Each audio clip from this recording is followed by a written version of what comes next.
Ruth Davidson claims that choosing a sperm donor helped lead her to the conclusion that doctors should be allowed to help patients to kill themselves.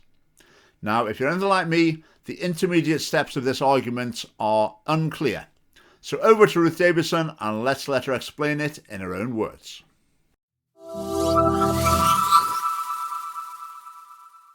So here we go. Childbirth and dementia convinced me it's time to change the law on assisted dying. This is an article from the Sunday Times by Ruth Davidson.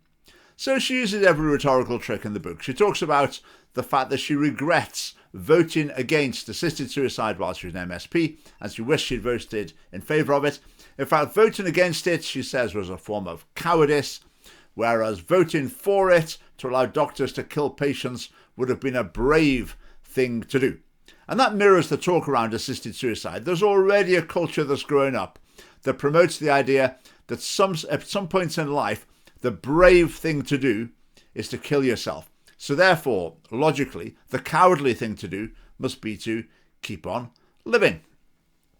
Now, Ruth Davidson starts by saying that she had a gut level of unease that overrode her intellectual understanding of agency. So she voted against assisted suicide on the basis of this gut level unease, which we might call her conscience, possibly. But that overrode her intellectual understanding of agency. I mean, that sounds pretty highfalutin, doesn't it? That's real philosophical depth there. Intellectual understanding of agency. I mean, what does she mean by that? Agency, just people can make decisions for themselves. I mean, what's particularly profound about that? I mean, how does that settle the argument about assisted suicide? The fact that people can make decisions doesn't mean that people ought to make certain decisions or ought to be facilitated in following through on certain decisions. I mean, there's just nothing there. But anyway, the Sunday Times just thought this was good to publish. And she talks about people being condemned to suffer because no one is allowed to kill them. And again, that's misleading. Using the word condemned, that makes it sound like it's a positive decision that someone wants to inflict this suffering on them, which is unfair. But yeah, it's just prejudicial language, rhetorical tricks, rather than any sort of logical argument. Anyway, carrying on with Ruth Davidson's article. It's time to change the law to let people have more control over their end-of-life decisions, up to and including how and where to die, who is there, and the pain relief and treatment options we choose. Now, obviously, if you're promoting people killing people, you're not going to want to say that. You're going to want to use every euphemism under the sun, aren't you, to avoid having to actually say clearly what you're talking about. But here, what Ruth Davidson does is she bundles up helping people to kill themselves with a lot of other innocent, positive things and tries to get you on side for the whole bundle. Let's look at what they are, including how to die. We'll come back to that one. Where to die? I mean, is that an issue at the moment? I mean, is that anything to do with assisted suicide? No. Who is there? Again, Ruth Davidson's making it sound like at the moment, well, with coronavirus, this is sort of half true, but there's some real issue at the moment. You're only allowed to, the doctors decide who's allowed to be there when you die. But if we had assisted suicide, you'd be able to choose for yourself. I mean, what's she talking about? Pain relief. There is already choice for people to choose the pain relief strategy that they want for themselves. Treatment options, again, doctors are great at giving people the options and inviting them to choose what they think is the appropriate treatment path for them. So all these positive things that already exist are bundled together by Ruth Davidson with how to die. Now, those other things cover a lot of aspects of how to die, but again, she can't bring herself to say what she means, which is to have someone help you kill yourself. So, moving on. The intellectual arguments in favour of assisted dying remain the same. We haven't really heard much of them yet, but anyway. It's surely wrong that people who seek release are kept in pain. Again, seek release. People who want to kill themselves is what she means. That every 8 days a terminal ill Briton travels to Switzerland to end their life. Now, this is a quite bizarre argument. It's effectively saying that something's illegal here, and so people who want to do it have to go somewhere else to do it, where it is legal. You could have the same argument for driving at 100 miles an hour. You have to go to Germany. smoking cannabis legally. You have to go to Amsterdam or whatever. So if you take the line, it's unfair that people have to travel to another country to do something that's illegal in this country, then that's just a lowest common denominator argument for law. That law could be taken to argue that anything that's legal anywhere in the world ought to be legal here as well. Now, obviously, that's completely vacuous. There's no logical force in that at all. But with assisted suicide, this gets presented as though it's a really, really powerful argument. But it's just not. She talks about 300 terminally ill people in the UK commit suicide each year to end their own suffering. Okay, how that applies, I mean, was that the best thing for them to do? Was it the right thing? Would it be better for people to help them again? She doesn't make any contribution to that discussion at all.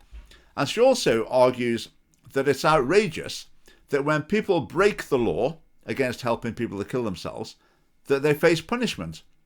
I mean, what does she think is supposed to happen when people break a very serious law?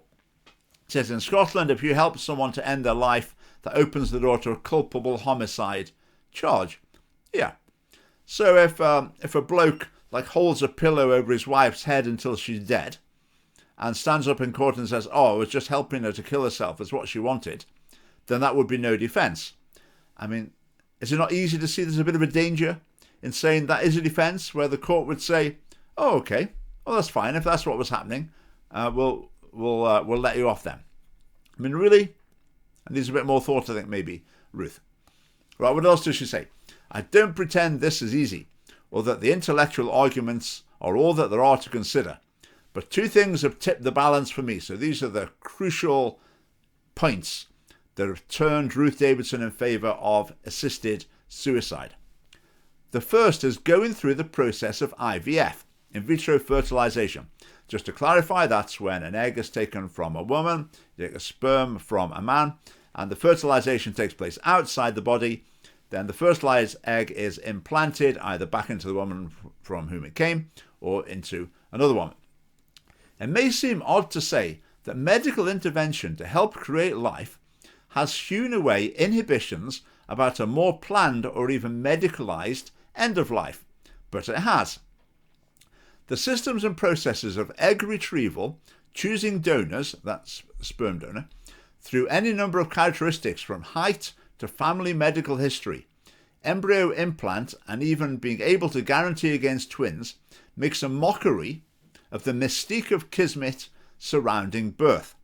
Now, I have to confess, I didn't know what kismet meant. Sounded like an Indian restaurant for me, so I looked it up, and it just means fate. So the mystique of fate surrounding birth.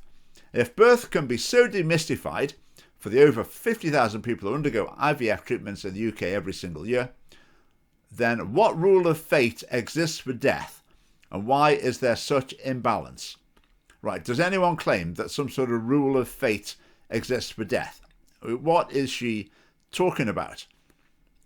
Right, IVF, the Catholic Church's position, as I understand it, is it's just against it full stop, because it sees it as a deviation from the natural procreative process. Now, you could say that's debatable. If you've got a situation where you've got a man and a woman trying to have a child, and this is a process that's going to help them to do that, then we could debate that. I think one of the issues there is it often results in the fertilization of more eggs than are needed, and therefore some would argue that that's human life being wasted, being discarded. I would go along that, I think. I haven't really looked into it to a huge amount. But what we're looking at here is something different. Ruth Davidson saying she's choosing a sperm donor. It's as though she's choosing a sperm donor from a catalogue. But it's a sperm donor. It's not a father. The child will have no father. There will be no dad. So what she's done is interfering in bypassing the natural process for selfish ends, because she wants a child. Now, I've never heard the argument that the idea of this sort of sperm donation, fatherless, bringing into the world fatherless children or motherless children, for that matter, is for the good of the children. That it's actually better for children not to have either a mother or a father. And I think that's the problem with it. Now, as you'll probably know, I've got into hot water with the General Teaching Council for Scotland for making this point. I think Ruth Davidson is wrong in promoting this sort of reproduction, the deliberate production of fatherless children. My hearing with GTCS is going to be in just a few weeks, all being well. And I will restate my view, and I will keep restating it, and that's what I'm doing here. And I've told GTCS that I will continue to restate my view. So will they strike me off? Well, that's up to them. But I'll continue to say what I believe regardless. Bringing fatherless children into the world deliberately is not ideal.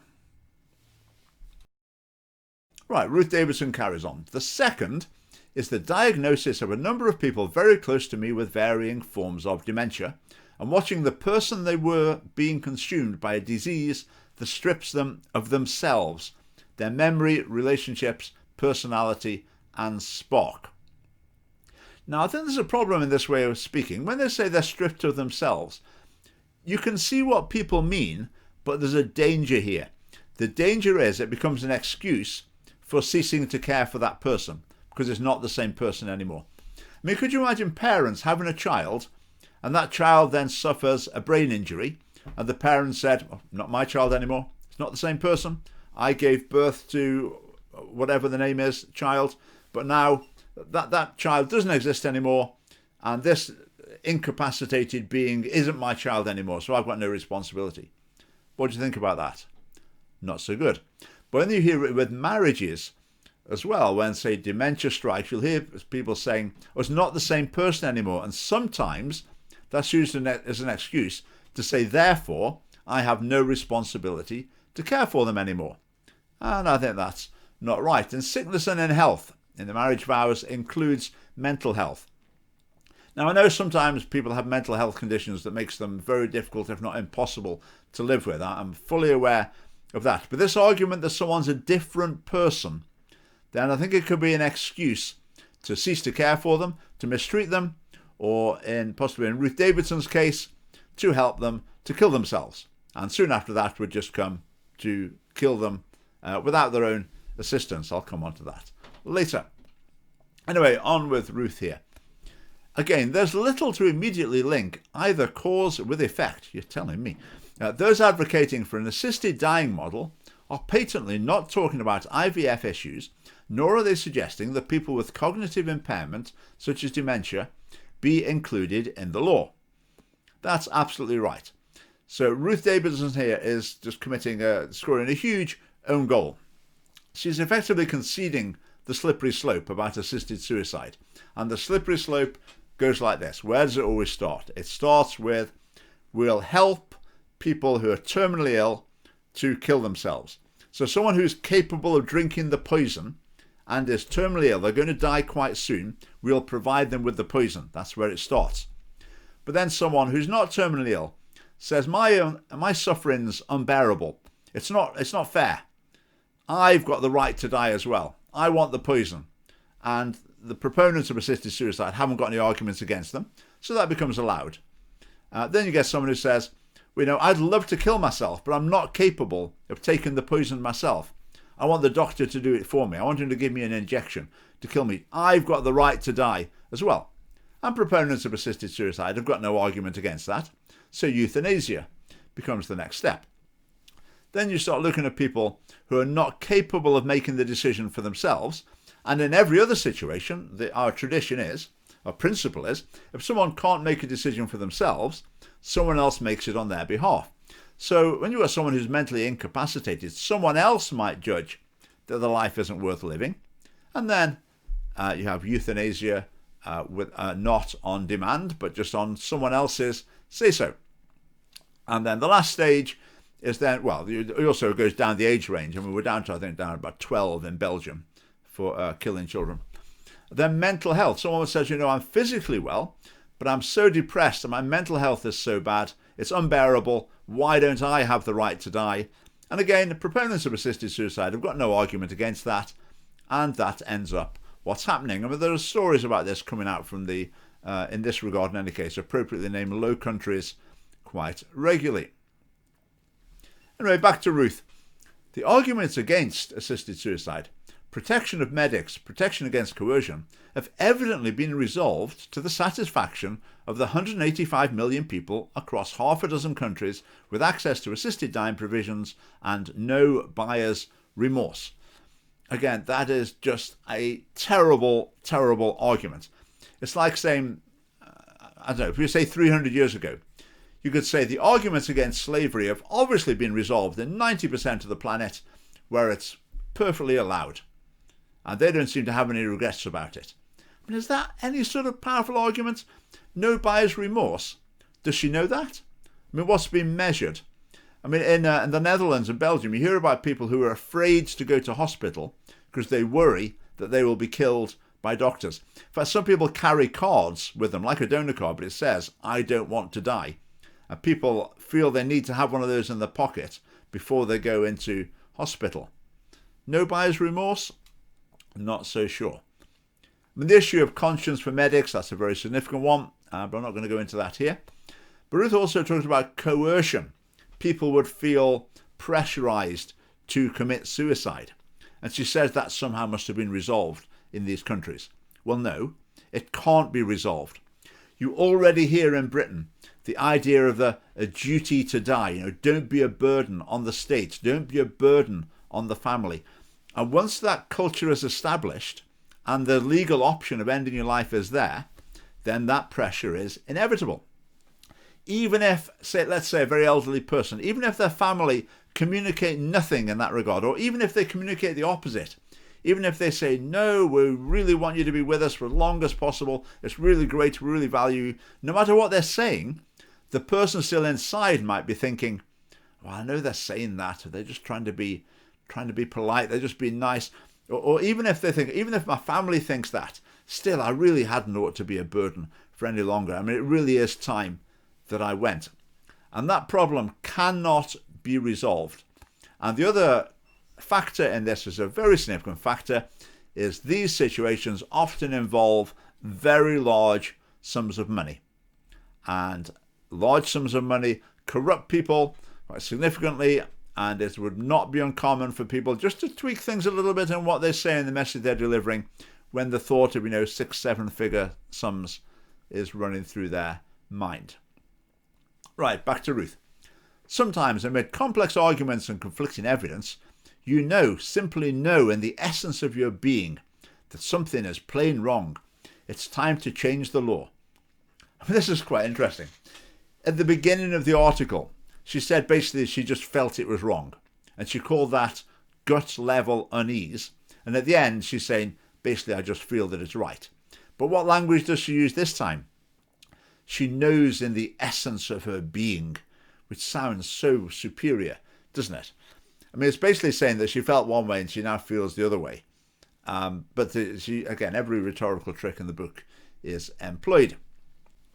Now, around this area, in our society, we have traditional boundaries around procreation, child rearing, and care for the sick, and lots of other areas as well. They're not arbitrary.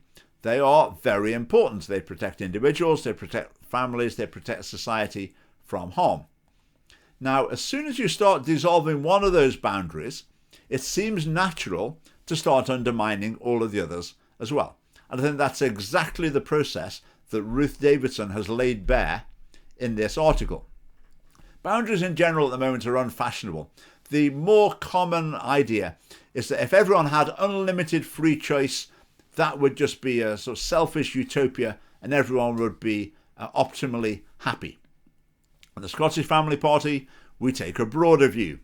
Blurring every line and trampling on every boundary often extracts a price on the transgressors, on their families, and on wider society. Now, we get that. We understand that principle. Does any other party? No. And that's one of the many reasons why you should join the Scottish Family Party to support us. You can join us via a link below. Thanks for watching.